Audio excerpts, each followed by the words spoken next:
वो अपने गांव का जो आपको पता ही होगा, जो गांव का जो स्वास्थ्य सुविधा है वो वहाँ दवा दुकान है, जो लोकल अनस्किल्ड लोग हैं उन्हीं के भरोसे है। उनके लिए एक संदेश भी है कि आप यदि अपने पेन को एक मोटिव लेकर के और आगे बढ़ते हैं तो आप अपनी ज़िंदगी में बहुत कुछ कर सकते हैं।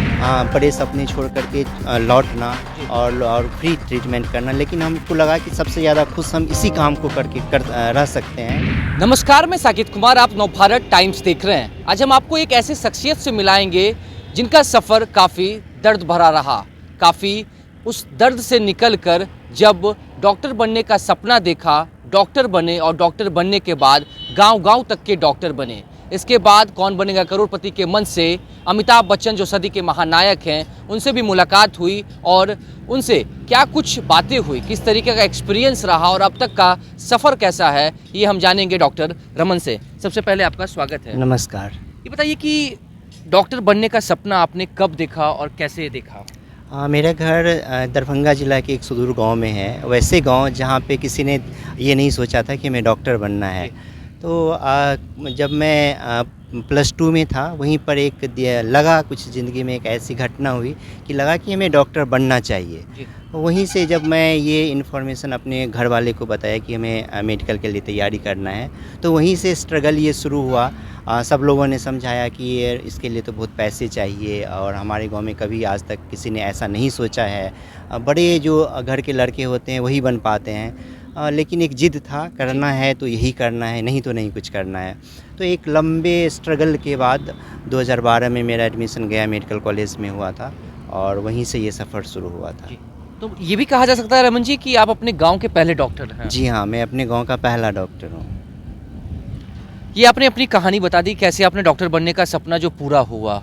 हमने ये भी सुना है कि आपने अपनी माँ को खोया है, जिसके बाद आप गांव-गांव तक के डॉक्टर बने। इसके पीछे क्या कहानी है? जब मैं MBBS फर्स्ट ईयर में था तो मम्मी बीमार हुई थी और वो अपने गांव का जो आपको पता ही होगा, जो गांव का जो स्वास्थ्य सुविधा है वो वहाँ दवा दुकान है, जो लोकल अनस्किल्ड लोग हैं उन्हीं के भरोसे है। तो वहाँ वो दिखा रही थी और क्या हुआ कि बीमारी एडवांस स्टेज में पहुँचा, तब हम लोगों को पता चला। फिर मैं उनको लेकर के मुंबई गया। वहाँ डॉक्टरों से पता चला कि अब इस बीमारी का हम कुछ नहीं कर सकते क्योंकि ये अब एडवांस स्टेज में है। वहीं एक दर्द था कि अब डॉक्टर बन गए, लेकिन इसका जो है जो सुख है वो अपने पेरेंट्स को नहीं दे पाया। तो वहीं से ये दर्द रहा। फिर लगा कि बहुत सारे ऐसे लोग हैं जो इस पेन से सफ़र कर रहे हैं, तो यदि हम इस चीज़ को रोक पाएँ तो ये मेरे मम्मी को मेरे तरफ से एक श्रद्धांजलि होगी। और मैंने आपने उस दर्द को अपनी ताकत बनाया। मैं जो बहुत सारे ऐसे लोग होंगे अभी जो उस दर्द से जूझ रहे हैं, जिनको लग रहा है कि अब जीने से क्या फ़ायदा, उनके लिए एक संदेश भी है कि आप यदि अपने पेन को एक मोटिव लेकर के और आगे बढ़ते हैं तो आप अपनी ज़िंदगी में बहुत कुछ कर सकते हैं। मतलब डॉक्टर रमन किशोर जो हैं वो एक माँ को खोया, लेकिन आज कई माँओं का इलाज कर रहे हैं। आज हम अभी तक 40,000 लोगों का अर्ली डायग्नोसिस के लिए जांच किया, स्क्रीन टेस्ट किया, उनको अवेयर किया बीमारी के बारे में कि आपका बीमारी आप अभी इलाज नहीं करवाओगे तो वो लेट स्टेज में पहुंच सकता है। तो मैं सोचता हूं कि हमने अपने पेन को एक पर्पस में बदला है। जी। क्या इसके लिए आप कुछ चार्ज भी करते हैं? नहीं, हमारा जो टोटल कॉस्ट है, इस बात की खुशी है कि मैं अपने कैरियर में, अपने लाइफ में कभी भी किसी भी मरीज़ से 1 रुपया अभी तक नहीं लिया है। पिछले 6 साल से मैं ये निःशुल्क स्वास्थ्य सेवा का काम कर रहा हूँ। वैसे एरिया में जाता हूँ, वैसे एरिया को प्रीफर करता हूँ जहाँ पे हेल्थ फैसिलिटीज़ नहीं है, जहाँ पे रोड नहीं है, जहाँ पे लाइट नहीं है, जहाँ के लोग एजुकेटेड नहीं है। तो उन एरिया को मैं प्रीफर करता हूँ, वहाँ जाता हूँ, लोगों से बात करता हूँ, उनको अवेयर करता हूँ कि आप अपना हेल्थ चेकअप करवाएं। अभी भी जो गाँव का जो लोग हैं वो तब तक अस्पताल नहीं जाते हैं जब तक उनका बीमारी जो है वो लेट स्टेज में, एडवांस स्टेज तक नहीं पहुँच जाता है। तो उनको अवेयर करवाता हूँ कि आप अर्ली स्टेज में यही एक वजह है कि आप एक डॉक्टर से गाँव के डॉक्टर का टैग आपको मिला। जी हाँ। कितनी खुशी इस चीज़ के लिए? जब कैरियर के एक पीक पे था, वहाँ डिसाइड करना था कि हमें किस डायरेक्शन में जाना है और हमने हमने ये महसूस किया कि आगे बढ़ने से ज़्यादा मुझे पीछे मुड़ के देखना चाहिए। मैं जहाँ से आया हूँ, जिस जगह से आया हूँ उस जगह को देखना चाहिए, क्योंकि वहाँ लोगों को ज़्यादा ज़रूरत है मेरी, और मैंने उस डायरेक्शन को चूज़ किया और मुझे खुशी है। टफ था क्योंकि आज के समय में लोग अपने गांव से जब निकलते हैं तो बाहर शहरों की तरफ जाते हैं, शहरों से दूसरे देश की तरफ जाते हैं। आप एक बड़े डॉक्टर हैं, उसके बावजूद भी आप वापस जब घर पहुंचे, वो सफ़र कैसा रहा? कैसे आपने ये डिसाइड किया? तो ज़िंदगी में क्या है ना कि आपको आप यदि आप ज़िंदगी में अपने आप से खुश रहना चाहते हो तो आपको अपने पैशन फॉलो करेगा। आपको क्या चाहिए ज़िंदगी में, तो वो उसको मेरे लिए मुश्किल था बड़े सपने छोड़ कर के लौटना और फ्री ट्रीटमेंट करना, लेकिन हमको लगा कि सबसे ज़्यादा खुश हम इसी काम को करके रह सकते हैं, और मैंने उस काम को चुना। बहुत सारी चुनौतियां हैं। जब गांव में जाना होता है तो जैसे संडे का समय होता है, मैं एक सरकारी डॉक्टर हूं और पूरे सप्ताह में ड्यूटी करता हूं। संडे एक मात्र बचता है रेस्ट करने के लिए, लेकिन उस दिन हमें गांव के लिए निकलना पड़ता है। रात के सुबह के 2-3 बजे जगने पड़ते हैं, और वहां से आपको 5-6 घंटा ट्रेवल करके सुदूर एरिया में जाना है, कैंप लगाना है, फिर आना है।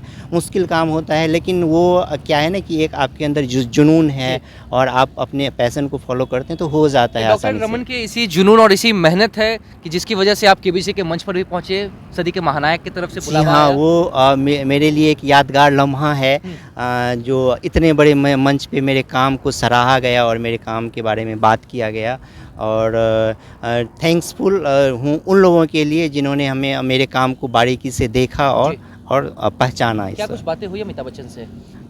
उनको भी जब उनसे बात किया तो उन्होंने बोला कि मैं भी अपने लाइफ में पहले ही ऐसा डॉक्टर देखा हूँ जो गांव के लिए कर रहे हैं और अपने सैलरी से कर रहे हैं, सारा कुछ खर्च कर रहे हैं। तो बहुत एप्रिसिएशन मिला था वहाँ से, अच्छा लगा।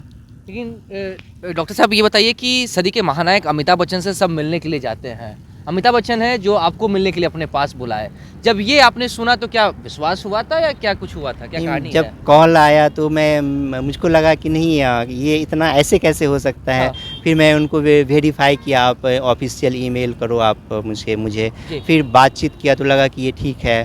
तो एक सपना सच होने जैसा था कि आप बिहार के एक सुदूर गांव से उठ के और इंडिया के सबसे बड़े मंच जो है हमारा टीवी चैनल के मंच पे, वहाँ पे जा रहे हो। तो लगा कि नहीं, कुछ तो किया हूँ ज़िंदगी में, कुछ अलग ज़रूर किया हूँ। उस मेहनत का फल मिला, उस मेहनत का कुछ तो मिला। डॉक्टर रमन का आगे का यात्रा कैसे होने वाला है? क्या मैं इसी काम को इसी काम को कंटिन्यू करूंगा, और हमारी जितनी भी सुविधा है वो फ्री ऑफ कॉस्ट है। मैंने अपने जीवन में प्राइवेट प्रैक्टिस नहीं करने का फैसला किया है। मेरा कोई प्राइवेट क्लिनिक नहीं है, और जो भी मैं कर रहा हूँ अपने सैलरी के पैसे से कर रहा हूँ। तो इस यात्रा में डॉक्टर रमन अकेले हैं या टीम में और भी लोग हैं, या और लोग बनाना चाहते हैं? शुरू में मैं अकेले ही था, लेकिन अब लोग जुड़ते गए हैं और एक टीम बन गई है।